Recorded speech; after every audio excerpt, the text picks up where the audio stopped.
আল্লাহ রাব্বুল আলামিন ৪৭ নম্বর আয়াতে একবার বললেন, হে বনী ইসরাইল স্মরণ করো যখন আমি তোমাদের উপরে নিয়ামত দিয়েছি এবং সারা পৃথিবীর উপরে তোমাদেরকে শ্রেষ্ঠত্ব দিয়েছি। ওয়াযকুরু নি'মাতাল্লাহি আলাইকুম ইয জাআলা ফীকুম আম্বিয়া ওয়া জাআলাকুম মুলুকা ওয়া আতাকুম মা লাম ইউতি আহাদাম মিনাল আলামিন।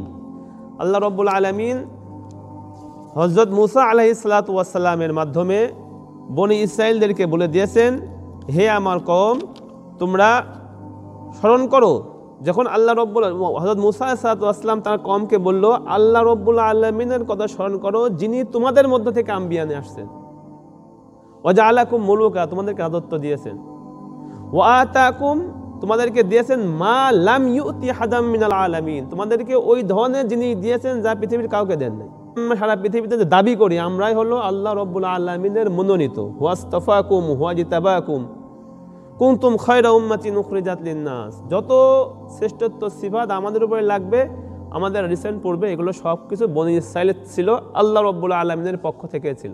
বনী ইসরাইল মানে কি? বনী মানে সন্তান, সন্তানাদি। ইসরাইল এটা হলো হিব্রু ভাষার শব্দ। ইসরাউন মানে আব্দুন, ইসরাইল মানে কি? আব্দুন মানে দাস। আমাদের বলে আব্দুল্লাহ আল্লাহর বান্দা, হিব্রু ভাষার মধ্যে এটা ইসরাইল মানেও আল্লাহর বান্দা। ইল মানে আল্লাহ, ইসরা মানে বান্দা, ইসরাইল মানে আল্লাহর বান্দা। যাই হোক, তো ইয়াকুব আলাইহিস সালাতু ওয়াস সালামের যে 12টা সন্তান ছিল, এই 12টা সন্তানদের থেকে বনী ইসরাইলের সকল বংশধর আস্তে আস্তে বেড়ে যায় সামনের দিকে। এরাই কিন্তু নিজেদের মধ্যে শ্রেষ্ঠত্ব, কে কার থেকে শ্রেষ্ঠত্ব, এজন্যই কিন্তু এই 12টা দল 12 ভাবে বিভক্ত হয়ে গিয়েছিল পরবর্তীতে। তো ইতিহাসের মধ্যে এদের উরুজ আছে, উরুজ মানে এদের উত্থান আছে অনেক, পতনও আছে অনেক। এদের উত্থান এবং পতনের ইতিহাসগুলো আপনাদের সামনে আমি রাখার জন্য চেষ্টা করব সিরিয়াল বাই সিরিয়াল। আলাইকুম ওয়া রাহমাতুল্লাহি ওয়া বারাকাতুহু। ইন্নাল হামদুলিল্লাহ ওয়াসসালাতু ওয়াসসালামু আলা মান লা নাবিয়্যা বা'দাহু ওয়া আলা আলিহি ওয়া সাহবিহি ওয়া উলামাই উম্মতিহি ওয়া জুনুদিহি আজমাইন। وقال الله تعالى كما ورد في سورة البقرة يا بني إسرائيل اذكروا نعمتي التي أنعمت عليكم وأني فضلتكم على العالمين. قال الله تعالى وباءوا بغضب من الله وضربت عليهم الذلة والمسكنة وباءوا بغضب من الله ذلك بأنهم كانوا يقتلون الأنبياء بغير حق ذلك بما عصوا وكانوا يعتدون. وقال رسول الله صلى الله عليه وسلم لتتبعن سننا من قبلكم. قال رسول الله صلى الله عليه وسلم ليأتين على أمتي ما أتى على بني إسرائيل حظوا نعلا بالنعل أو كما قال رسول الله صلى الله عليه وسلم. رب اشرح لي صدري ويسر لي أمري واحلل عقدة من لساني يفقهوا قولي. اللهم نور قلوبنا بالقرآن وزين أخلاقنا بالقرآن ونجنا من النار بالقرآن وادخلنا الجنة بالقرآن. اللهم ألهمنا رشدنا وأعذنا من شرور أنفسنا. اللهم أرنا الحق حقا وارزقنا اتباعه وأرنا الباطل باطلا وارزقنا اجتنابه. اللهم ربنا وفقنا لما تحب وترضى آمين يا رب العالمين. আল্লাহ রব্বুল আলামিনের অশেষ বড় মেহেরবানি যে আল্লাহ রব্বুল আলামিন আমাদেরকে জুম্মার দিন ঈশান নামাজের পরে দিনের এক বিষয় বোঝার জন্য, কোরআন বোঝার জন্য তৌফিক দান করেছেন। আমার পূর্বে আমার ছোট ভাই এবং আমার হৃদয়ের খুবই কাছের আমাদের রিপন ভাই অনেক সুন্দরভাবে ইহুদিদের থেকে আমরা কেন শ্রেষ্ঠ এই বিষয়ে আপনাদেরকে বুঝিয়েছেন। আমি নগণ্য মানুষ হিসাবে চেষ্টা করব তাদের যে ইতিহাসটা এটা আপনাদের সামনে তুলে ধরার জন্য। সর্বপ্রথম বুঝতে হবে, প্রথম মূল রুট বুঝতে হবে যে আমরা এখন যে পজিশনে আছি, উম্মতে মুসলিমা, শ্রেষ্ঠ জাতি, যতগুলো সিফাত আমাদেরকে দেওয়া যায় ঠিক আমাদের পূর্বে তারাই ছিল আমাদের জায়গায়। আমরা এখন শ্রেষ্ঠত্বর কথা বলতেছি, ঠিক আমাদের পূর্বে তারা তো নিজেদেরকে শ্রেষ্ঠ দাবি করেই। আমাদের পূর্বে তাদের স্ট্যাটাস ছিল সারা দুনিয়ায় যে আমরাই হলো মুসলিম জাতি এবং আল্লাহ রাব্বুল আলামিনের চয়নকৃত মুসলিম জাতি তারাই ছিল, মানে আমাদের ঠিক পূর্বে বনী ইসরাইলরা যারা ছিল এবং ইহুদি এবং বনী ইসরাইলের মধ্যে একটা ইউনিক পার্থক্য হলো বনী ইসরাইল একটা বংশের নাম, যেটা বললেন, ইহুদি একটা ধর্মের নাম। যারা তাওরাতকে স্বীকার করে তারা হলো ইহুদের মধ্যে থাকবে। আর বনি ইসরাইল এটা একটা লিনিয়েজের নাম, ঠিক ওই লিনিয়েজের মধ্যে অন্য কাউকে তারা ঢুকতে দেয় না। এটা বংশের একটা আলাদা মর্যাদা রয়েছে। যাই হোক, এটা এমন এক জাতি যেখানে আল্লাহ রব্বুল আলামিন কোরআনের মধ্যে কয়েক জায়গায় বলেছেন। সূরা বাকারার মধ্যেই আল্লাহ রব্বুল আলামিন 2 জায়গায় বলেছেন, ইয়া বানি ইসরাঈল আযকুরু নি'মাতি আল্লাতী আন'আমতু আলাইকুম ওয়া আন্নী ফাদ্দালতুকুম আলাল আলামিন। হে বনি ইসরাইল, তোমরা স্মরণ করো যে আমার নিয়ামতের কথা স্মরণ করো যেটা আমি তোমাদের উপরে দিয়েছিলাম, এবং আমি তোমাদেরকে সারা পৃথিবীর উপরে শ্রেষ্ঠত্ব দিয়েছি। আল্লাহ কোরআনের মধ্যে নিজে বলেন, এক জায়গায় না। সূরা বাকারার মধ্যেই আল্লাহ রাব্বুল আলামিন বলেছেন 2 জায়গায়। এর মধ্যে সূরা বাকারার প্রথম হলো 47 নম্বর আয়াতে বলেছেন। আচ্ছা, আমার কাছে কোট করা আছে, আমি রিকোয়েস্ট করব, যেহেতু আপনারা সবাই শিক্ষিত ছেলেবেলে, শুনলাম হুজুরের ওয়াজ একদিন শুনলাম, ভালো লাগলো বা খারাপ লাগলো, ওটাকে ওইভাবে রেখে দেওয়া এটা কিন্তু যাবে না। নিজে এই কোটেশনগুলো নিয়ে এগুলো মিলাই আমি চেষ্টা করব সিরিয়াল অনুযায়ী আপনাদের সামনে রাখার জন্য। আমার কাছে এটা আছে, ছবি তুলে নিয়ে যেতে পারেন, পরে নিজে কোরআন পড়তে হবে। কারণ এখনকার বর্তমান জামানায় আমাদের সব থেকে যে একটা ভুল হচ্ছে, আমরা অনেক দিনের কাজ করি কিন্তু কোরআন বাদ দিয়ে করি। অথচ রাসূল সাল্লাল্লাহু আলাইহি ওয়াসাল্লামকে আল্লাহ বলছেন যে আমি আপনার উপরে কোরআন নাজিল করেছি, ফাইন্নামা ইয়াসসারনাহু বিলিসানিকা, আমি আপনার জবানে সহজ করেছি, তাতে করে আপনি লিতুবাশশিরাল মুত্তাকিনা ওয়া তুনযিরা বিহি, তাতে করে আপনি মুত্তাকিনদেরকে কোরআন দ্বারাই সুসংবাদ দিবেন, আবার কোরআন দ্বারাই বিধি প্রদর্শন করতে হবে। মানে আমাদের দাওয়াতের মূল টার্গেট, মূল বিষয়টা কি হবে? কোরআন এবং সহিহ হাদিস। আমরা আপাতত অন্য কোনো বইয়ের দিকে যাবই না, সে যে দলে যে বই লেখুক না কেন, প্রত্যেকটা বইয়ের আলাদা আলাদা গুরুত্ব আছে। আমরা কারোকে অস্বীকার বা ছোট করছি না, কিন্তু আমাদের হেদায়েতের জন্য কোনটা দরকার? কোরআন এবং সহিহ হাদিস। তাহলে আমরা সামনের দিকে যাইতে পারবো। তাহলে আল্লাহ রাব্বুল আলামিন সূরা বাকারার মধ্যে আল্লাহ রাব্বুল আলামিন 47 নম্বর আয়াতে একবার বললেন, হে বনি ইসরাইল, স্মরণ করো যখন আমি তোমাদের উপরে নিয়ামত দিয়েছি এবং সারা পৃথিবীর উপরে তোমাদেরকে শ্রেষ্ঠত্ব দিয়েছি। ঠিক একই কথা আল্লাহ রাব্বুল আলামিন সূরা বাকারার মধ্যে আবার বলেছেন। আল্লাহ রাব্বুল আলামিন 122 নম্বর আয়াতের মধ্যে আল্লাহ বলেছেন, ইয়া বানি ইসরাঈল আযকুরু নি'মাতি আল্লাতী আন'আমতু আলাইকুম ওয়া আন্নী ফাদ্দালতুকুম আলাল আলামিন। 2 জায়গায় আল্লাহ রাব্বুল আলামিন বলছেন আমি তোমাদেরকে শ্রেষ্ঠত্ব দিয়েছি দুনিয়ার মধ্যে। ঠিক হযরত মুসা আলাইহিস সালাতু ওয়াস সালাম সূরা মাইদার মধ্যে 59 নম্বর আয়াতের মধ্যে হযরত মুসা আলাইহিস সালাতু ওয়াস সালাম তাদেরকে লক্ষ্য করে বলেছে, কওমিযকুরু নি'মাতাল্লাহি আলাইকুম ইয জাআলা ফীকুম আম্বিয়া ওয়া জাআলাকুম মুলুকা ওয়া আতাকুম মা লাম ইউতি আহাদাম মিনাল আলামিন। আল্লাহ রাব্বুল আলামিন হযরত মুসা আলাইহিস সালাতু ওয়াস সালামের মাধ্যমে বনি ইসরাইলদেরকে বলে দিয়েছেন, হে আমার কওম, তোমরা স্মরণ করো যখন আল্লাহ রাব্বুল হযরত মুসা আলাইহিস সালাতু ওয়াস সালাম তার কওমকে বলল, আল্লাহ রাব্বুল আলামিনের কথা স্মরণ করো যিনি তোমাদের মধ্য থেকে আম্বিয়া নিয়ে আসছেন, ওয়া জাআলাকুম মুলুকা, তোমাদেরকে রাজত্ব দিয়েছেন, ওয়া আতাকুম, তোমাদেরকে দিয়েছেন মা লাম ইউতি আহাদাম মিনাল আলামিন, তোমাদেরকে ওই ধরনের যিনি দিয়েছেন যা পৃথিবীর কাউকে দেন নাই। শ্রেষ্ঠত্বগুলো বোঝা যাচ্ছে তাদেরকে আল্লাহ রাব্বুল আলামিন কোন পর্যায়ে শ্রেষ্ঠত্ব দিয়েছেন, কোন পর্যায়ে আল্লাহ রাব্বুল আলামিন দিয়েছিলেন। তারা আমাদের পূর্বে ছিল কি, তারা মুসলিম কওম ছিল আমাদের পূর্বে। এখন আমরা সারা পৃথিবীতে যে দাবি করি আমরাই হলো আল্লাহ রাব্বুল আলামিনের মনোনীত, ওয়াস্তাফাকুম ওয়াজিতাবাকুম কুনতুম খায়রা উম্মাতিন উখরিজাত লিন-নাস। যত শ্রেষ্ঠত্ব সিফাত আমাদের উপরে লাগবে আমাদের রিসেন্ট পূর্বে, এগুলো সব কিছু বনি ইসরাঈলের ছিল, আল্লাহ রাব্বুল আলামিনের পক্ষ থেকে ছিল। এরপরে সূরা বাকারার মধ্যে আল্লাহ রাব্বুল আলামিন এই যে শ্রেষ্ঠত্বের কারণে মূল একটা রুট পয়েন্ট আছে, সেটা হলো হযরত ইব্রাহিম আলাইহিস সালাতু ওয়াস সালামের দোয়া।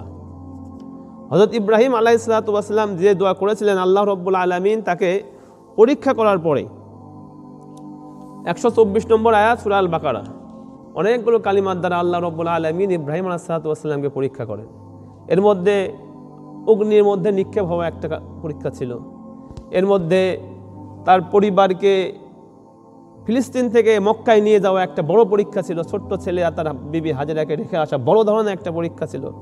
সব থেকে বড় পরীক্ষা ছিল সন্তানকে জবাই করে দেওয়া। রব্বুল আলামিন কোরআনের মধ্যে বলছে, এই পরীক্ষাগুলো পাশ করার পরে আল্লাহ রব্বুল আলামিন বললেন, ইন্নী জাইলুকা লিন-নাস ইমামা, আমি তোমাকে লোকদের জন্য ইমাম বানাই দিলাম।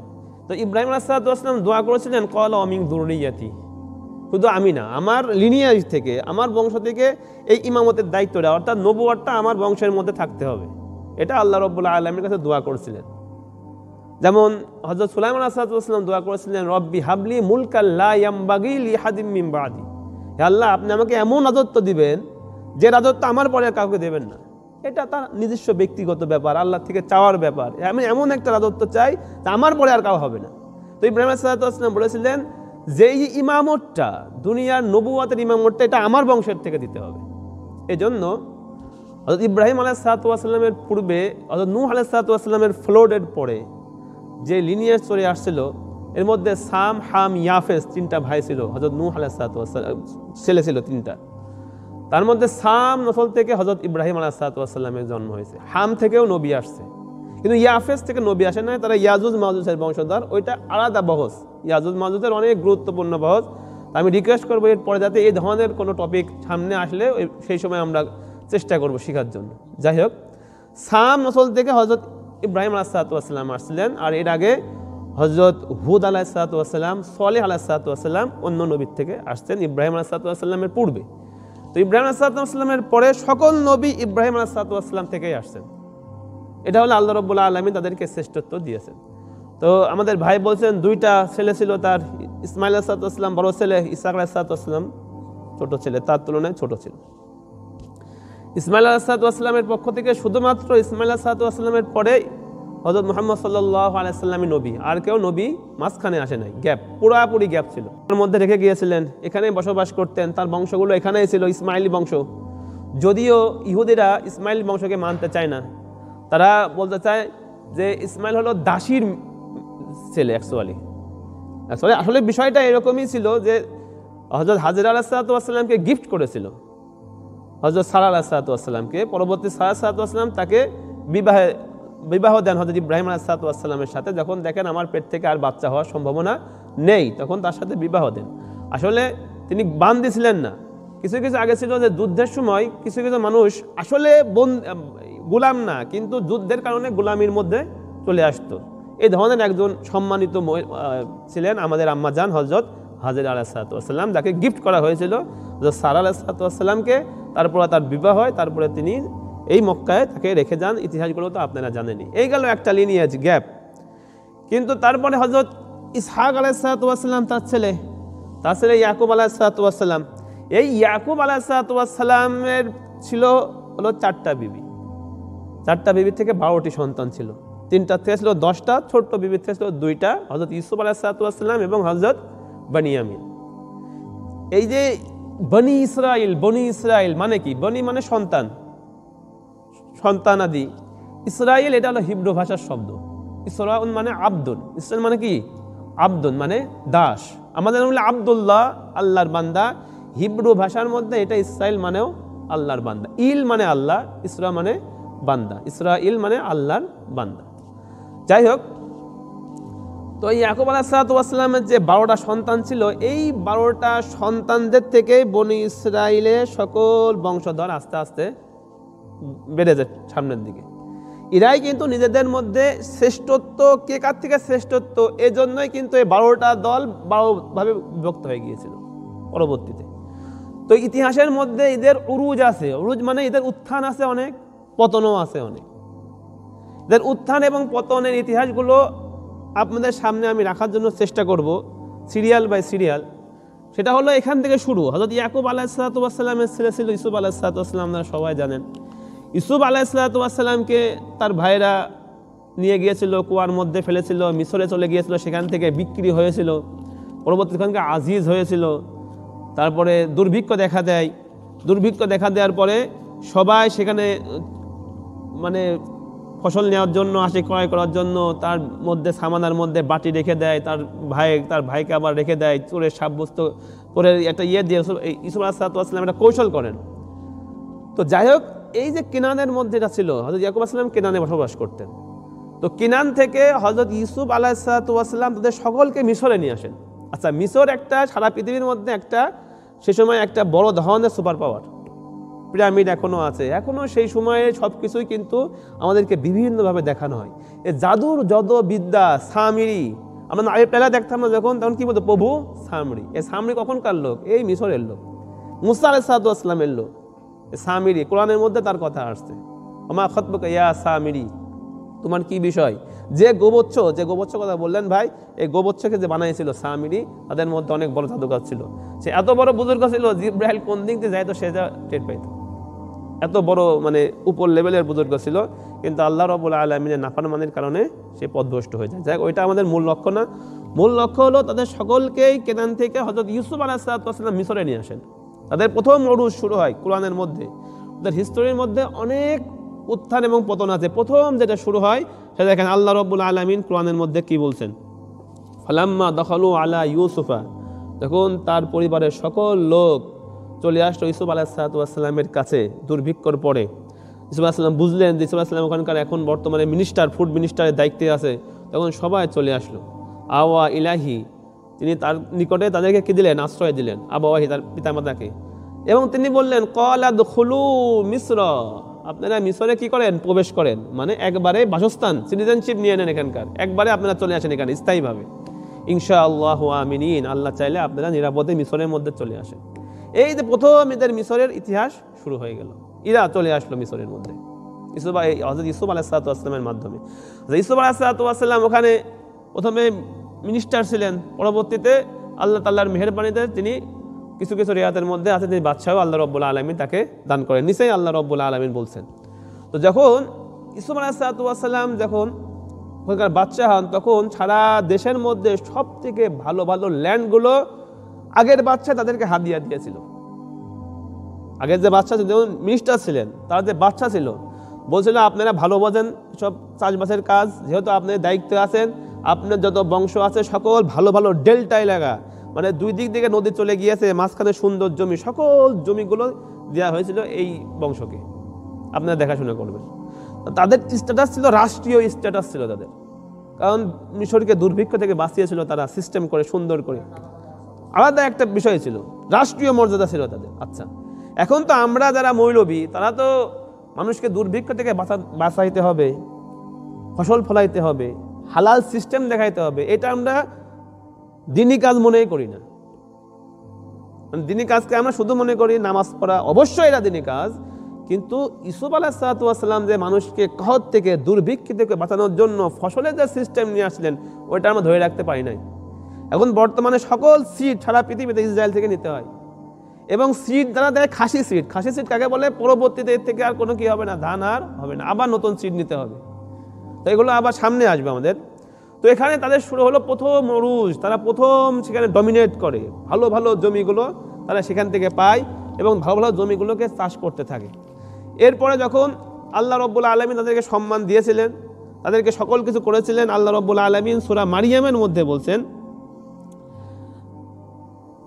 ওয়ামিন যুররিয়াতি ইব্রাহিম ওয়া ইসরাঈল ওয়া মিম্মান হাদাইনা ওয়া ইজতাবাইনা, আমি তাদের থেকে কিছুদেরকে হেদায়েত দিয়েছিলাম, কিছুদেরকে আমি চয়ন করে নিয়েছিলাম। ইযা তুতলা আলাইহিম আয়াতুর রহমান খররু সুজ্জাতাও ওয়া বুকিয়া, তখন তাদেরকে আল্লাহ রাব্বুল আলামিনের আয়াত বলা হতো, তারা নিম্ন হতো এবং মেনে নিত, সিজদায় যেত।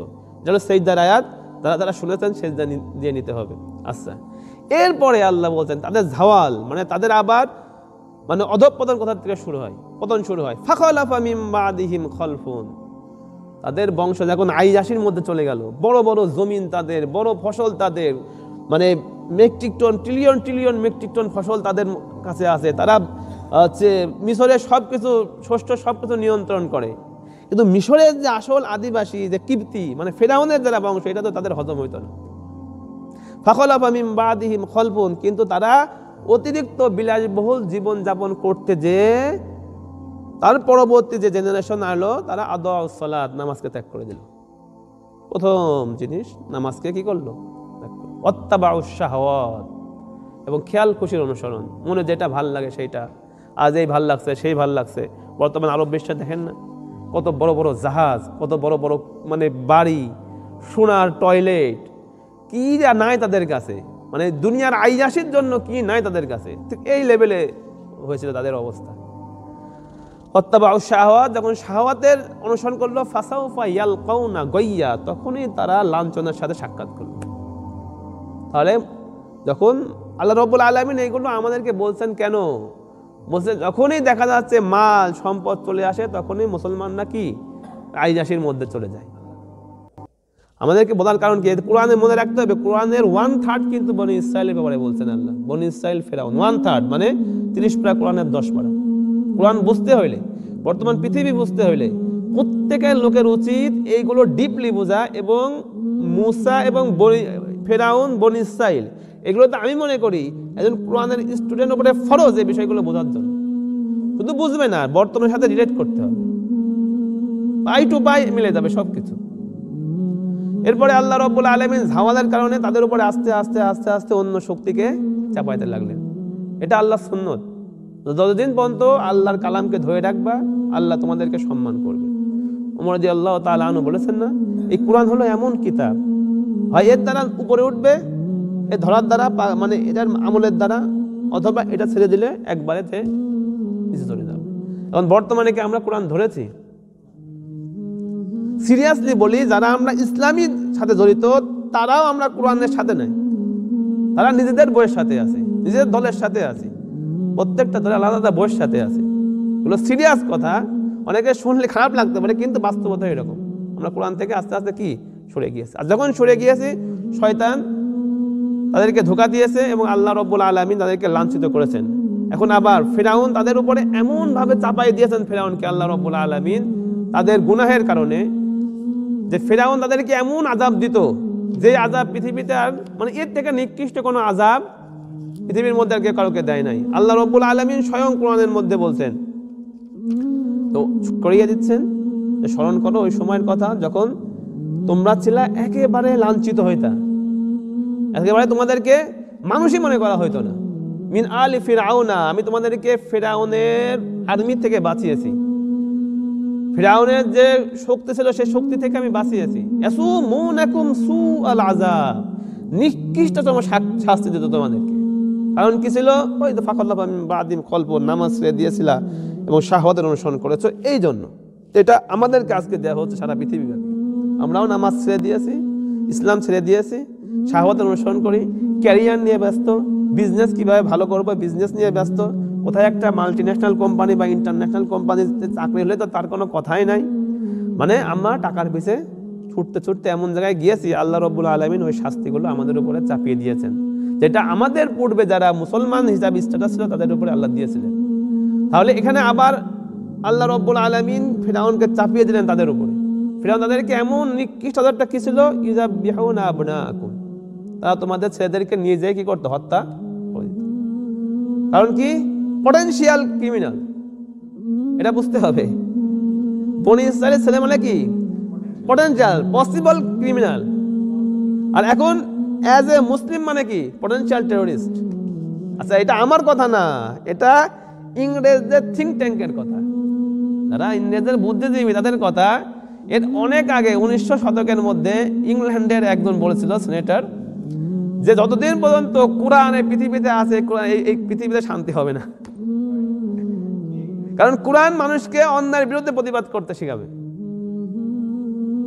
কোরআনই ইন্না হাযাল কোরআন ইয়াহদি লিল্লাতি হিয়া আকওয়াম।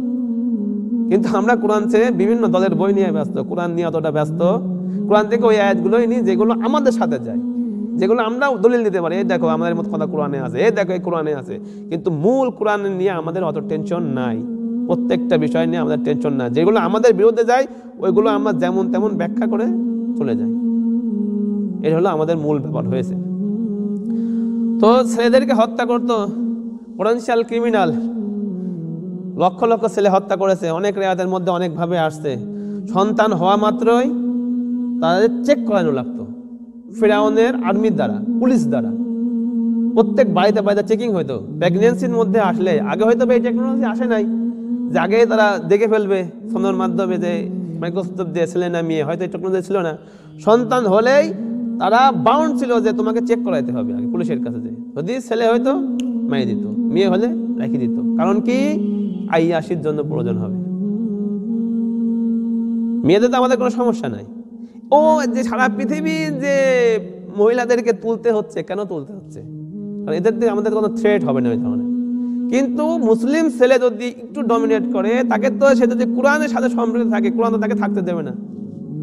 কোরআন থেকে পুশিং করতে থাকবে। লাহু আসহাবু ইয়াদউনাহু ইলা হুদাতিনা, প্রত্যেকটা মানুষের সাথে শয়তানও থাকে, আবার আল্লাহ রাব্বুল আলামিনের ফেরেশতাও থাকে, যে তাকে আল্লাহ হিদায়াতের দিকে ডাকবে। শুইতে গেলে কিন্তু চিন্তা হবে তুই কে, কি করছিস।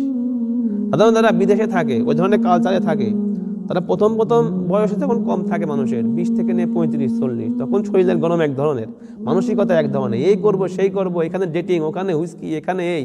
কিন্তু যখন একটা ভারী একটা ভার বয়স চলে আসে, তখন কিন্তু সে নিজেকে আর ধরে রাখতে পারে না, আমি কোথায় আছি। তখন বোঝে যে টাকাই সব না, আমার কাছে অনেক টাকা আছে কিন্তু তারপরে আমি শান্তি পাচ্ছি না। এখন আমার কাছে টাকা নাই বলে আমার কাছে মনে হচ্ছে বাবা টাকা হলে সব কিছু হয়, কিন্তু একটা লেভেলে যাওয়ার পর টাকা হবে কিন্তু ওই জিনিস তুমি আর পাবা না। তখন যাই রিয়ালাইজ করতে পারবা যে আসলে বিষয়টা আমাদের সাথে কি হচ্ছে। তাহলে ছেলেদেরকে হত্যা করতে এমন আযাব আল্লাহ দিয়েছেন কেন?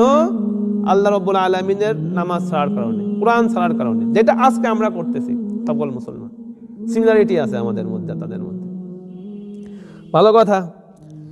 এরপরে আল্লাহ রাব্বুল আলামিন আবার তাদের উপরে, আল্লাহ তো সব সময় এটা মনে রাখতে হবে, ইন্নাল্লাহা যু ফাদলিন আলাল মুমিনিন, আল্লাহ রাব্বুল আলামিন মুমিনদের প্রতি সব সময় সদয়। কথায় আছে না, আপনি আল্লাহ দিকে এক পা যাবেন, আল্লাহ দুই পা যাবে। আপনি হেঁটে হেঁটে আসবেন, আল্লাহ তাআলা কিভাবে আসবে? দৌড়ায় দৌড়ায় আপনার কাছে আসবে। এজন্য আল্লাহ রাব্বুল আলামিন ফিরআউনের যে সাম্রাজ্য ছিল, ফিরআউনের যে বিষয়টা আমি বারবার বলছি, এই যে আমরা যে দাজ্জাল করি, দাজ্জাল বিষয়টা আমরা বুঝতে চাই না। এই ফিরআউন আর দাজ্জাল একেবারে সেম টু সেম মিলে যাবে। যখন এই সাবজেক্ট আসবে দাজ্জালের বিষয়, তখন আমরা বোঝার চেষ্টা করব। এখন যদি ওই দিক যায়, এই নিয়ে অনেক সময়ের ব্যাপার।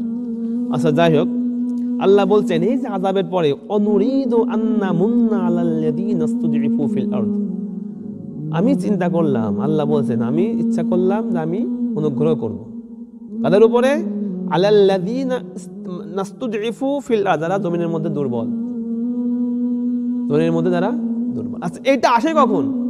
অবশ্যই আল্লাহ রাব্বুল আলামিন ইয়াংদেরকে বুঝ দেয়। আজ থেকে 20-30 বছর আগে কখনো কিন্তু আপনারা শুনেছেন যে এই যে ফিরআউনিয়াত, ইহুদিয়াত, এই ইসরায়েল, এই ফিলিস্তিন, এইগুলোর সাথে কোরআনের সাথে সম্পর্ক আছে, এগুলো কি শুনেছে একটা জেনারেশন? শুনেই নাই, হয়তো বা আমাদের সে তৌফিকই হয় নাই। কিন্তু এখনকার ছেলেমেয়েরা বুঝতে চেষ্টা করতেছে আসলে বিষয়টা কি।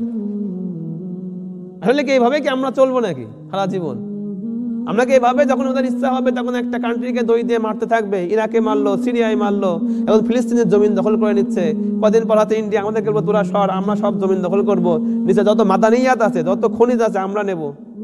ইচ্ছা হইলো রোহিঙ্গার মতো 10 লক্ষ মুসলমানকে এক জায়গা থেকে তাড়িয়ে দিল, কোনো বিষয় নাই। কিন্তু আমরা যখন চিন্তা করব বাড়ার জন্য যে না আমাদেরকে চেঞ্জ করতে হবে, পরিবর্তন হইতে হবে, এটা কিন্তু আমাদের থেকে আনতে হবে কিছুটা। আল্লাহ রাব্বুল আলামিন অনুগ্রহ তো পসিবলই না, সম্ভবই না, কিন্তু আমাদের তো আসতে হবে। যদি আমরাও চিন্তা করি কি দরকার, যারা চাকরি করতেছে চলতেছে তো আমার, আবার সব ঝামেলার মধ্যে কে যাবে, কাটাকাটি, মারামারি, এই সেই, হত্যা তো তারা করবেই, কারণ করেছে তারা এই ধরনের। যখন আপনি একটা সিস্টেমকে চেঞ্জ করবেন, সিস্টেমকে চ্যালেঞ্জ করবেন, তখন তারা আপনি ছাড় দেবে। ছাড় দেয় নাকি? এই কয়দিন আগে আমাদের জুলাইয়ের মধ্যে কি হইলো, আগস্টের মধ্যে কি হইলো, কতগুলো ছেলেমেয়েকে মারলো, তাও তারা সফল হয়েছে, যে কোনো ভাবে হোক সফল হয়েছে। যাই হোক, আল্লাহ বললেন আমি অনুগ্রহ করতে চাইলাম তাদের উপরে, তারা জমিনের মধ্যে দুর্বল। ওয়ানাজআলাহুম আইম্মাহ, এবং আমি তাদেরকে কি বলবো, ইমামতি দেব। ওয়ানাজআলাহুমুল ওয়ারিসিন, জমিনের যে অভিভাবক তাদেরকে বানাবো, জমিনের যে ওয়ারিস তারা হবে, অর্থাৎ তাদেরকে আমি সুযোগ দেব, তারা জমিনে কি করবে, ডমিনেট করবে। ফিরআউনকে চ্যালেঞ্জ করে আল্লাহ রাব্বুল আলামিন নিজে বলছে, অনুমাক্কিনা লাহুম ফিল আরদি অনুরিয়া ফিরআউনা ওয়া হামানা ওয়া জুনুদাহুমা। আল্লাহ রাব্বুল আলামিনের উদ্দেশ্য কি? তাদেরকে জমিনে আমি এস্টাবলিশ করব এবং ফিরআউনকে দেখাই দেব। ফিরআউন যে বলছে আনা রাব্বুকুমুল আলা, আমি রব, চ্যালেঞ্জ করেছিল না আল্লাহকে। আল্লাহ বলছে এখন আমি তাকে দেখাই দেব, আমি ফিরআউনকে দেখাবো আমি ইচ্ছা করলে দুর্বলকেও তোমার উপরে চাপিয়ে দিয়ে তোমার ক্ষমতা শেষ করে ওদেরকে নিয়ে আসতে পারবো। ফিরআউনকে দেখা, এখানে কয়েকটা জিনিস আছে, ফিরআউন, হামান ও জুনুদাহুমা। ফিরআউন হলো একটা সুপার, মানে একটা দেশের প্রেসিডেন্ট, আর হামান কি একটা ব্যবসায়িক চিন্তা ভাবনা। হামান হলো একটা মিনিস্ট্রির চিন্তা ভাবনা, এবং জুনুদ হলো একটা বিশাল আর্মি। বোঝা যাচ্ছে? এটা হলো নিজে প্রেসিডেন্ট, রুল করবে সে, একটা হলো তার কিছু মিনিস্ট্রি থাকবে, সাহায্যকারী থাকবে, একটা হলো রুল করতে হলে পারে ও জুনুদ আহমে একটা বিশাল আর্মি লাগবে। এই তিনটা জিনিস লাগবে। আর একটা জিনিস আছে ওর মধ্যে, ফিরাউনের উপরেও কিছু লোক আছে যারা ফিরাউনকে নিয়ন্ত্রণ করবে। 9 পারার মধ্যে আসছে, সূরা আনফালের মধ্যে সম্ভব, যে ফিরাউন বলছে আমাকে ছেড়ে দাও, আমি মুসাকে হত্যা করব। আমাকে ছেড়ে দাও, আমি মুসাকে কি করব? হত্যা করব। তাহলে ফিরাউনকেও কোনো কোনো জায়গা থেকে কি করতে হচ্ছে? অনুমতি নেওয়া লাগছে। ফিরাউন ইচ্ছা করলে যে মুসা আলাইহিস সালামকে হত্যা করবে এমন কিন্তু ফিরাউন কি করতে পারছে না, হত্যা করতে পারছে না। ফিরাউনকেও হত্যা করার জন্য কিছু লোকের অনুমতি নেওয়া লাগতেছে। তাহলে আমরা ছিলাম ফিরাউনের যে বিষয়টা ছিল তার মধ্যে। তো এখন আল্লাহ রাব্বুল আলামিন এই ফিরাউন আযাব থেকেও হযরত মুসা আলাইহিস সালামের মতো লিডারশিপ এখানে নিয়ে আসছিলেন। আচ্ছা, এই বনি ইসরাইল, মুসা আলাইহিস সালাম ছিল বনি ইসরাইলের রাসূল, ঈসা আলাইহিস সালাম বনি ইসরাইলের রাসূল। ইন্নী রাসূলুন ইলা বনি ইসরাইল, ঈসা আলাইহিস সালাম নিজেই বলছেন এরা বনি ইসরাইলের কাছে রাসূল ছিল। কিন্তু রাসূল পাক সাল্লাল্লাহু আলাইহি সাল্লাম সারা জাহানের জন্য রাসূল, কাফাতাল লিন্নাস বাশীরা ওয়া নাযীরা, সারা পৃথিবীর জন্য রাসূল। কেন রাসূল? এগুলো কিন্তু পরে আসবে। ইহুদিরা কেন চাচ্ছে সারা পৃথিবী মিলে একটা গভর্নমেন্ট হবে, সেগুলো অন্য ব্যাপার, এগুলো এখন বললে বোঝা যাবে না, আস্তে আস্তে আসলে বোঝা যাবে। যাই হোক, এদের ইতিহাস বুঝলাম। ফিরাউনকে চাপিয়ে দেওয়া হয়েছিল, ফিরাউন অনেক আযাব দিত। এরপরে আল্লাহ রাব্বুল আলামিন অনুগ্রহ হলো যে এদেরকে ফিরাউনের হাত থেকে কি করতে হবে? বাঁচাইতে হবে। তখন আল্লাহ রাব্বুল আলামিন এই যে ওয়াহাইনা ইলা উম্মি মুসা আন আরদিই, মানে দুধ খাওয়ানো তো নিষেধ ছিল, ছেলে সন্তান হইলেই ফিরাউনের পুলিশকে দেখাইতে হইতো, দেখানোর পরে তারা ছেলে হইলে মেরে দিত, মেয়ে হলে বাঁচায় রাখতো, তাদের সাথে আইয়াসি বা তাদেরকে যে কোনো ভাবে তারা কাজে লাগাইতো, বিভিন্ন রকমের কাজে লাগাইতো। অল্প বেতন হলে মেয়েরা খুশি হয়ে যায়। অনেক কিছুর মধ্যে লুকিয়ে আছে, এগুলো যদি আমরা ডিপলি রিসার্চ করি কেন সেই সমাজের মধ্যে মেয়েরা ডমিনেট করেছিল, এখান থেকে বুঝতে হবে। উম্মি মুসা, আমি ওই পাঠালাম কার কাছে? মুসা আলাইহিস সালামের মায়ের কাছে, তার বাবার কাছে কিন্তু কিছু নাই। আচ্ছা, এখন বলে না যে আমি সন্তান নেব কি না নেব, এটা কার অধিকার? মায়ের অধিকার। মা চাইলে নিতে পারে, না চাইলে নাও নিতে পারে, তুমি জোর করতে পারবে না। শুধুমাত্র মুসলিম কান্ট্রিগুলোতে, অন্য কান্ট্রি যাতে পুরস্কার দেয়, সরকার থেকে বিভিন্ন ভাতা দেয়। আর আমাদেরকে বোঝানো হচ্ছে যে একটা হইলে ভালো হয়, দুটার বেশি তো প্রশ্নই আসে না। কারণ ওরা এত জেনারেশন কন্ট্রোল করতে পারবে না, আবার জেনারেশন তো কন্ট্রোল করতেই পারছে না। আমার যদি পসিবল টেরোরিস্ট যদি এত বেড়ে যায় তাহলে আরো কিভাবে নিয়ন্ত্রণ করবে? তো ওই সময় ডমিনেট ছিল মহিলারা, মহিলাদেরকে সকল জায়গায় বিভিন্ন রকমের পজিশনে তারা নিয়ে আসতো, যেটা আজকে হচ্ছে। ফিরাউনের যে সিস্টেম, এটা বর্তমানে আমাদের উপর চলতেছে। দাজ্জাল ঈসা আলাইহিস সালামকে অনুসরণ করে এবং তার সিস্টেমটা পুরা ফিরাউনের সিস্টেম। কেন কি? আচ্ছা, দাজ্জালের মূল কি, সর্বশেষ কি? সে নিজে খোদা দাবি করবে। ফিরাউন তো নিজে খোদা দাবি করে as a god say survive করেছে অনেক বছর। পৃথিবীতে এরকম কোনো ইতিহাস নাই। আর কয়েকজন দাবি করেছিল, নমরুদ দাবি করেছিল সে খাদ্যের উপরে কন্ট্রোল নিয়েছিল। ইব্রাহিম আলাইহিস সালাম খাদ্য আনতে গিয়েছিলেন, বলছিল সেজদা করা লাগবে না, খাদ্য দেবো না। ইব্রাহিম আলাইহিস সালামকে জিজ্ঞেস করো তোমার রব কে? ইব্রাহিম আলাইহিস সালাম বলেছিল আমার রব হলো সে যিনি আমাকে জীবন দেন, মৃত্যু দেন। সূরা বাকারার মধ্যে আল্লাহ রাব্বুল আলামিনের ঘটনা নিয়ে আসছেন। তখন নমরুদ কি করেছিল যে আমিও তো জীবন দিই, মৃত্যু দিই, এটা তো বড় কিছু না। আর একটা ফাঁসির লোককে ছেড়ে দিল, ফাঁসির আসামি ছেড়ে দিল, নিরীহ লোককে এনে হত্যা করলো, দেখাই দিল আমি জীবন দিলাম আর মৃত্যু দিলাম, আমার ইচ্ছার মধ্যে এটা। তখন ইব্রাহিম সাল্লাম বললেন না, আমার রব ইয়াতি বিশামসি মিনাল মাশরিক ফাতি বিহা মিনাল মাগরিব, প্রতিদিন সূর্য আল্লাহ পূব দিক থেকে তো উঠাই, তুমি একদিন পশ্চিম দিকে উঠাই দেখাও, তাই তোমার রব দেখা যাবে। তারপরে ফাবুহিতাল্লাযী কাফার, যে কুফরি করেছিল সে একদম হতবাক, আর কি বলবে ইব্রাহিমকে। তো যাই হোক, সে রব দাবি করেছিল, কিন্তু তার ব্যাপারে শুধু এখানেই পাওয়া যায়, আর কোনো কোরআনের মধ্যে পাওয়া যায় না। কিন্তু অ্যাজ এ সবল রব, সাকসেস রব, এ ফিরাউন সারভাইভ করেছে অ্যাজ এ গড হিসাবে সারা পৃথিবীতে। মানুষ তাকে গড হিসাবে মেনেও নিয়েছে, গড হিসাবে। এটা কিন্তু সহজ ব্যাপার না। কোন সিস্টেমের মধ্যে যায় নিজেকে খোদা দাবি করলো? এটা বড় একটা সিস্টেম নিয়ে কিন্তু সে চলেছে। তার আর্মি ছিল বড়, তার সে ধরনের স্ট্র্যাটেজি ছিল। সেই স্ট্র্যাটেজি কাজে লাগায় এখন বর্তমান যে সভ্যতা আছে, তারা শুধুমাত্র যায় পিরামিডই খোঁজে, কোন জায়গায় কোনো নুস্খা পাওয়া যায় কিনা, কোনো সিস্টেম, কোনো লেখা আছে কিনা কোনো জায়গায়, কি বিষয়, যার কোনো আছে কিনা, সোনা দানা আরো কত কিছু তো তারা সেখান থেকে পাচ্ছে। ডিপ স্টেট যারা, তারা এগুলো কখনোই বলবে না আপনাদেরকে, কিন্তু নিয়ন্ত্রণ করবে। আপনি 10 বছর পরে কি চিন্তা করবেন তারা আপনার মাথায় ঢুকাই দিয়ে ওই চিন্তা করাবে। আজ থেকে 100 বছর আগে চিন্তা করতো আমি মাল্টিন্যাশনাল কোম্পানিতে চাকরি করবো, চিন্তা করতো 2 বিঘে জমি হলে আমার যথেষ্ট, কোনো রকম চাষবাস করে চলবো। আগে এই যে আমাদের চাচারাই যারা আছে তারা কয়জন চাকরি করতো, যারা সম্পদ আছে 10 বিঘে তার সাথেই তার আত্মীয়তা করার জন্য, মেয়ে বিয়ার জন্য পাগল হইতো। এখন সরকারি চাকরি তো প্রধান লক্ষ্য, চাকরি বেতন যাই হোক, লক্ষ্য থাকার কারণ কি, আরও সাথে অন্য কিছু আছে। এটা হলো আমাদের জেহেনকে এইভাবে পরিবর্তন করা হয়েছে। যাই হোক, মুসা আলাইহিস সালামের মাধ্যমে ফিরাউনের আযাব থেকে বনী ইসরাইলকে আল্লাহ রাব্বুল আলামিন বাঁচিয়েছেন। প্রথম উরুজ হয়েছিল হযরত ইউসুফ আলাইহিস সালামের সময়, জাওয়াল হয়েছে হযরত ইউসুফ আলাইহিস সালামের পরে যখন তারা দুনিয়ার দিকে ঝুঁকেছে। তারপরে জাওয়ালের পরে হযরত মুসা আলাইহিস সালামের মাধ্যমে আবার তাদেরকে রেস্কিউ করেছেন আল্লাহ রাব্বুল আলামিন। ফিরাউনকে সমুদ্রের মধ্যে ডুবিয়ে দিয়েছেন, তাদেরকে আল্লাহ রাব্বুল আলামিন একটা জায়গায় নিয়ে আসছেন, 2 পাহাড়ের মধ্যে, তুরে সিনিনের মধ্যে আল্লাহ রাব্বুল আলামিন নিয়ে আসছেন। শুধু তাই না, আল্লাহ রাব্বুল আলামিন মুসা সাল্লাল্লাহু 9টা মুজিজা দিয়েছিলেন, যেটা বনী ইসরাইল নিজের চোখে দেখছে।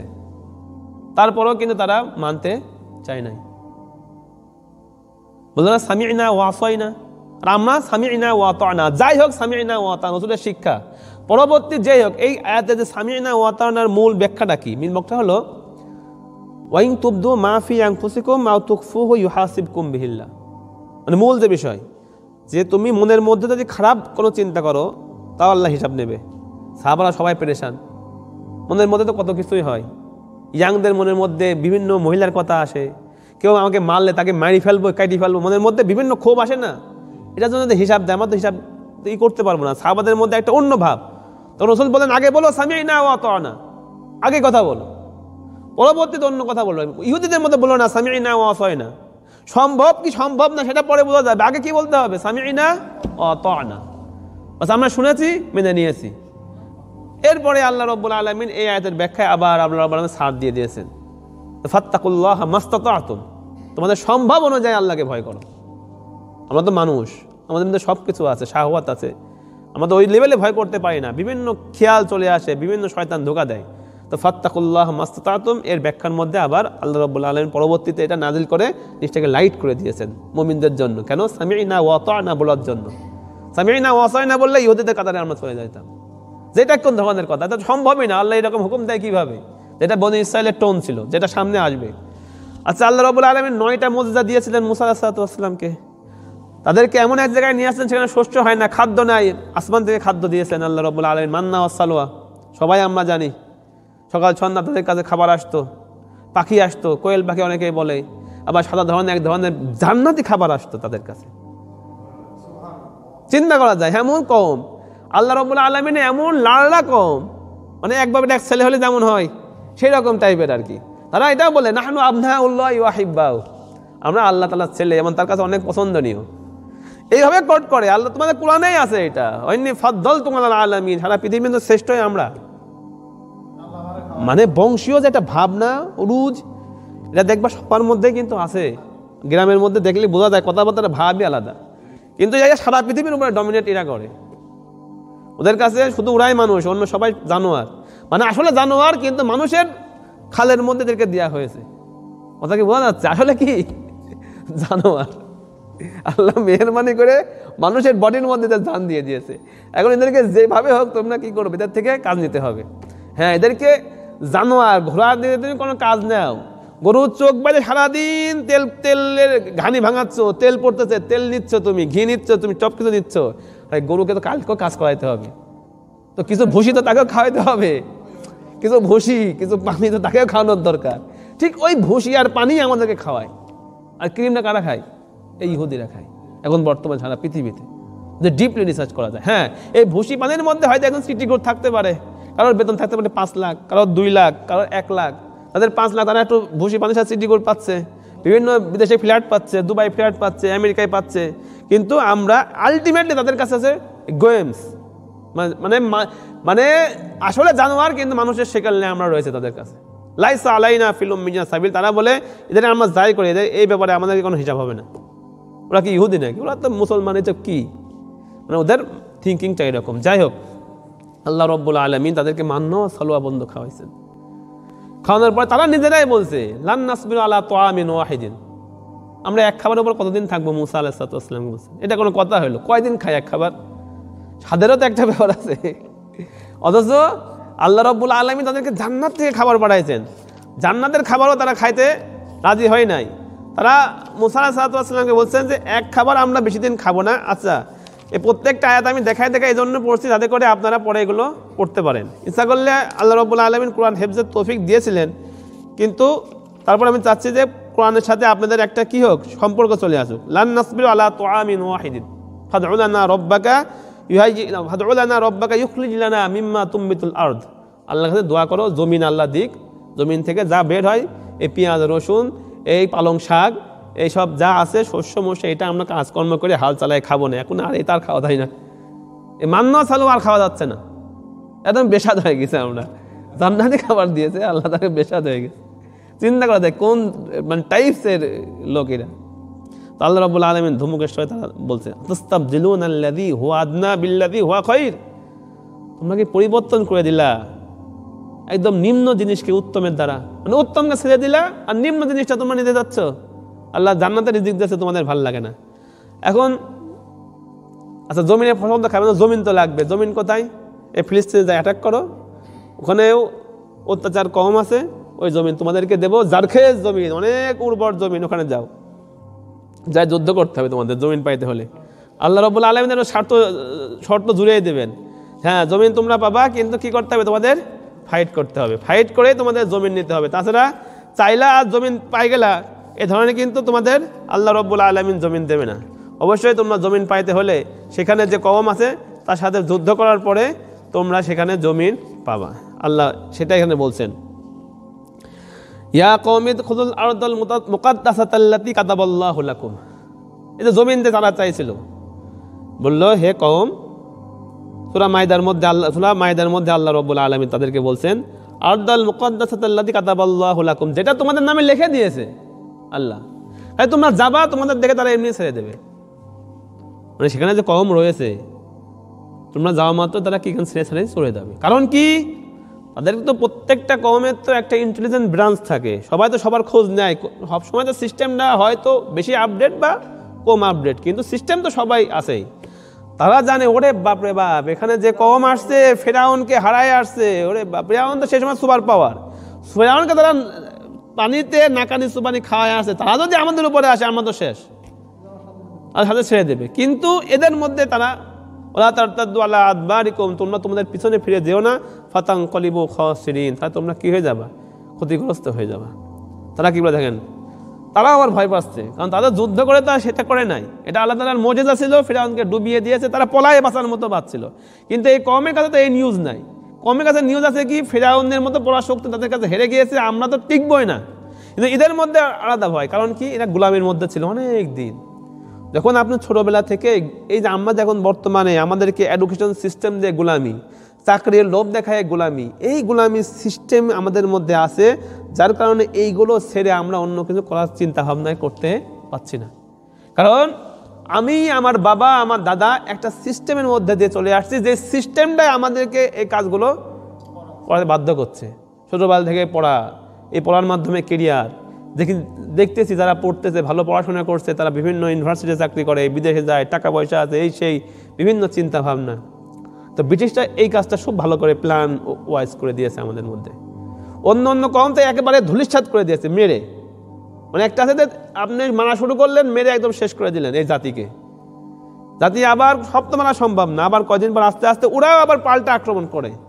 কিন্তু একটা আছে পুরাপুরি মারবো না, কিন্তু কিছু সিস্টেম ওদের মধ্যে ঢুকাই দেবো, কিছু জিনিস কেড়ে নেব, ওরা থাকবে, সারভাইভ করবে, কিন্তু অ্যাজ এ স্লেভ, গোলাম হিসাবে আমরা ওদের মস্তিষ্কের মধ্যে যেগুলো ঢোকাবো সেইগুলো নিয়ে ওরা বেড়ে উঠবে। এর মধ্যে কোরআন ছড়িয়ে দেবো পুরাপুরি, আর জেনারেল কিছু শিক্ষা তাদের সামনে দেব, যা জীবনে মূল বিষয়গুলো বুঝবে না। বিভিন্ন এই অঙ্কর যে বিভিন্ন অ্যালজেব্রা আছে, আমরা মূল ভিত্তি কয়েকদিনও বুঝি, খালি মুখস্থ করি, লেখি, পাস করি, শেষ। আসল বিষয় কি, এগুলো শুধু ওদের কাছেই আছে, তারা দুনিয়াকে অত শিখায় না বিষয়গুলো, মানে মূল ফ্যাক্টটা কি এগুলো শিখায় না। আমরা খালি মুখস্থ করো, পরীক্ষায় লেখো, তোমরা এইভাবে চলতে থাকো। তো ব্রিটিশরা আমাদেরকে এইভাবেই করেছে। তারা বললো যে সেখানে যাও, তারা বললো ক্বালু ইয়া মূসা ইন্না ফিহা কওমান জাব্বারিন, ওখানে বিশাল শক্তিশালী কওম বাস করে, ওখানে যাওয়া তো প্রশ্নই আসে না, ওখানে কিভাবে আমরা যাব। ইন্না লান নাদখুলাহা হাত্তা ইয়াখরুজু মিনহা, আমরা ওখানে প্রবেশ করতে পারি কিন্তু তারা সেখান থেকে বের হইতে হবে, তারা যদি চলে যায় তখন যাব, কিন্তু এখন আর আমরা থাকা অবস্থায় ওইদিকে আমরা মুখেই হব না, ওইদিক যাওয়াই যাবে না। আচ্ছা, ফাইন ইয়াখরুজু মিনহা, যদি তারা এখানে চলে যায় ফাইন্না দাখিলুন, তাহলে আমরা প্রবেশ করব। আচ্ছা, এবং শেষ পর্যন্ত হযরত মুসা আলাইহিস সালাতু ওয়াস সালাম জোর জবরদস্তি করার পরেও শুধুমাত্র 3 জন লোক রাজি হয়। মুসা আলাইহিস সালাতু ওয়াস সালাম, হারুন আলাইহিস সালাতু ওয়াস সালাম, ইউশা ইবনে নুন, পরবর্তীতে নবী হন ইউশা ইবনে নুন আলাইহিস সালাতু ওয়াস সালাম, যিনি মুসা আলাইহিস সালাতু ওয়াস সালামের সাথে মাছ পুড়িয়ে নিয়ে গিয়েছিল, উনি ইউশা ইবনে নুন। যাই হোক, এই 3 জন লোকের তার যুদ্ধ হয় না। যুদ্ধ হয় নাকি? যুদ্ধ করার জন্য ফৌজ দরকার, অবশ্যই একটা নির্দিষ্ট লোক দরকার। এগুলো একটা কিন্তু ব্যাখ্যা যে তুমি যখন ছোট অবস্থায় থাকো যুদ্ধ চিন্তা করা যাবে না, যুদ্ধ করতে হলে সিস্টেম দরকার, ফৌজ দরকার। মুসা আলাইহিস সালাতু ওয়াস সালাম যুদ্ধ করেন না, এখানে করছে? 3 জনের কি যুদ্ধ হয়ও না। এগুলো সিস্টেম, বিভিন্ন ছোট ছোট যে বিভিন্ন জঙ্গি সংগঠন হয় না, এগুলো বোঝা উচিত, এগুলো কোনোভাবেই ঠিক না। শুধুমাত্র সিনক্রেট হবে, কিচ্ছু হয় না। সিস্টেমকে সিস্টেম দ্বারা পরিবর্তন করতে হবে। কোনো জঙ্গিবাদ করা কি ইসলামের মধ্যে নাই, করা যাবে না। সিস্টেমকে সিস্টেম মানে ধীরে সুস্থে নিজেদেরকে প্রমাণ করতে হবে, ওই লেভেলে প্রমাণ করবো না কিছু না, আছে একটা বোম ফাটাই দিলে আর হয়ে গেল, এত সহজ নাকি? ইসলামকে এইভাবে আসছে নাকি? এইভাবে আসে নাই।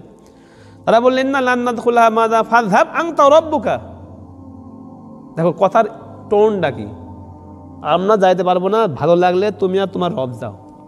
আংতা আংতা আংতা, আচ্ছা আরবির মধ্যে আংতা আংতা আছে, আপনি তুমি নাই, এ ধরনের নাই। আমাদের ভাষার মধ্যে আছে তুই আপনি, মানে একটা সম্বোধন দিয়ে অন্য সম্মান বোঝা যায়, সমবয়সী বোঝা যায়, ক্লোজ বোঝা যায়। যেমন তুই যেমন শব্দ ছোটদেরকেও বলে, ক্লোজকেও বলা হয়।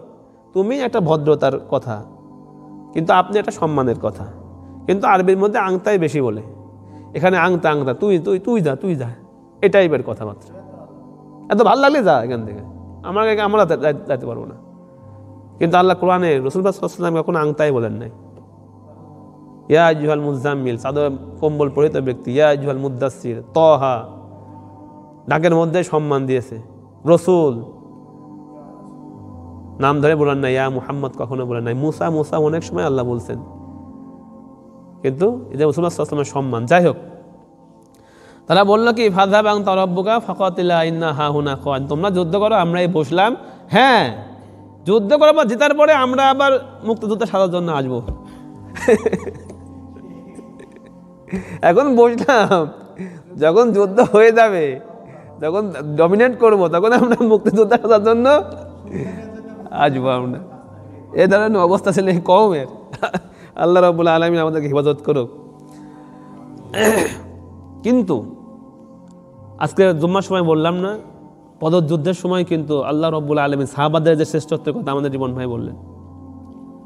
রাসূল সাল্লাল্লাহু আলাইহি ওয়াসাল্লাম সবারকে নিয়ে পরামর্শ করে, জিজ্ঞেস করতে থাকে বারবার কি করা যায়, কি করা যায়। 2টা দল আসছে তোমাদের উপরে, যে কোনো একটা দলের উপরে আল্লাহ রাব্বুল আলামিন বিজয় দিবেন। কারণ কি, এই বদরের যুদ্ধের সময় যে কথা বললেন, এই যে তালুত আর জালুতের আয়াতগুলো আল্লাহ রাব্বুল আলামিন নাজিল করেছেন।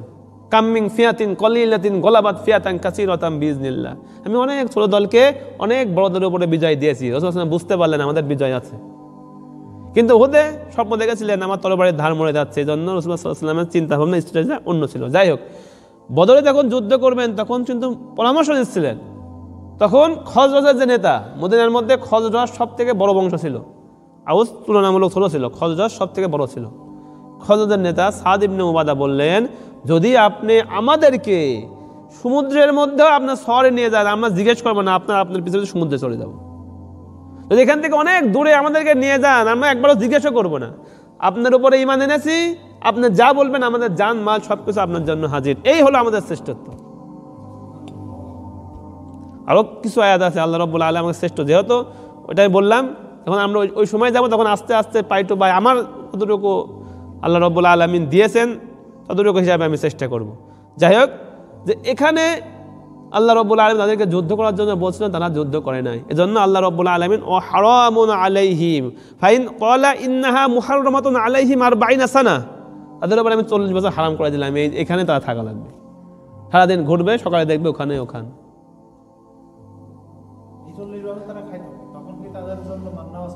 মান্না সাল্লাহ আল্লাহ রব্বুল আলামিন আর 42 সানা তারা এইভাবে তারা চলতো। আল্লাহ রব্বুল আলামিন তাদেরকে এইভাবে রেখে দিয়েছেন। এখানে কিন্তু কথা আছে, অনেক মেলা কথা আছে। আল্লাহ রব্বুল আলামিন 40 বছর কি তাদেরকে ওখানেই রেখে দিয়েছেন। দেখো তারা যুদ্ধের জন্য অস্বীকার করেন, কিন্তু আল্লাহ রব্বুল আলামিন অনেক সময় আমরা বিভিন্ন জায়গায় যখন আল্লাহ রব্বুল আলামিনের সাথে নাফরমানি করব, আল্লাহ রব্বুল আলামিন আমাদেরকে কিন্তু এমন 40-50 বছর কোনো দাসত্বের মধ্যে রেখে দেবেন। তাদেরকে একটা মাঠের মধ্যে রাখছেন, আমাদেরকে বিভিন্ন দাসত্বের মধ্যে 40 বছর, 70 বছর, 100 বছর, 150 বছর রেখে বর্তমানে যেমন আমরা আছি ইন্ডিয়ার নিচে এতদিন ছিলাম, আল্লাহ রব্বুল আলামিনের মেহেরবানি হয়েছে কয়দিন আগে আমরা মুক্তি পেয়েছি। প্রায় 50 বছর তো আল্লাহ রব্বুল আলামিন আমাদেরকে ইন্ডিয়ার নিচেই হিন্দুদের পায়ের নিচে রেখে দিয়েছেন। অনুগ্রহ তা মনে করতো তাই করতো। তো এই হলো বর্তমানে তাদের অবস্থা। আচ্ছা, এর থেকে যখন বের হয়ে আসে এটা তো একটা তাদের ঝাওয়াল গেল, এর থেকে আবার উরুজ হবে। উরুজ কে করবে? এই যে হযরত তালুত আলাইহিস সালাতু ওয়াস সালাম, এখানে এসে তাদের উরুজ হবে। আল্লাহ বলছেন আলাম তারা ইলাল মালাই মিন বানি ইসরাঈল মিন বাদি মুসা, মুসা আলাইহিস সালাতু ওয়াস সালামের পরে তারা সবাই আবার একত্রিত হইল তাদের লিডার মানে একজন নবীর কাছে। কি হলো এখানে আমরা যদি মনে রাখতে পারি তাহলে এখান থেকে পরবর্তী ঘটনা। এখন মুসা আলাইহিস সালাতু ওয়াস সালাম চলে গিয়েছেন, মারা গিয়েছেন একটা। আচ্ছা, কথা চলে আসছে ডন। এই আযাব, কম আযাবের মধ্যে রসুল তাদের মধ্যে, এই অবস্থায় রসুল মারা যান। হযরত মুসা আলাইহিস সালাতু ওয়াস সালাম, হারুন আলাইহিস সালাতু ওয়াস সালাম, দুজন মারা যান। অত কমকে আল্লাহ রাব্বুল আলামিন একটা আযাবের মধ্যে রাখছেন। তাহলে কি বোঝা যাচ্ছে? আমাদের মধ্যে অনেক ভালো লোক আসবে, অনেক ভালো ভালো লিডার আসবে, তারা চলে যাবে, কিন্তু আমাদের কাজ না হলে আমাদের কিন্তু সফলতা দেবে না। একটা কথা আসছে না যে ওয়াকলুনাল আম্বিয়া বিগয়রি হক, তারা অন্যায়ভাবে নবীদেরকে হত্যা করতো। এখন সিমিলারিটি কি? তারা অন্যায়ভাবে নবীদের ওয়ারিসদেরকে হত্যা করে। এমন তো নবী সম্ভব না, কোনোভাবে সম্ভব না। আল উলামা ও ওয়ারাসাতুল, আমাদের বাংলাদেশে কি হত্যা হচ্ছে না? হয় নাই? কত বছরগুলোতে ব্রিটিশ করে নাই? আচ্ছা, ব্রিটিশরা এরাও কি হচ্ছে রসুলের উম্মতের দাবিদার ছিল না? এদের উপরে কি রসুল না তিনি? তাহলে সিমিলারিটি আমাদের এখানেও আছে। দেখ, আমরা এই পর্যন্ত এসে থামলাম যে উরুজের পরে যে ঝাওয়াল হয়েছে, ঝাওয়াল পর্যন্ত থাকলাম। আবার পরবর্তীতে কাম ব্যাক করবে ঈসা ইবনে নুন, এবং পরবর্তীতে আবার তারা কাম ব্যাক করবে, সেই পর্যন্ত আমরা এখানে এসে থাকলাম।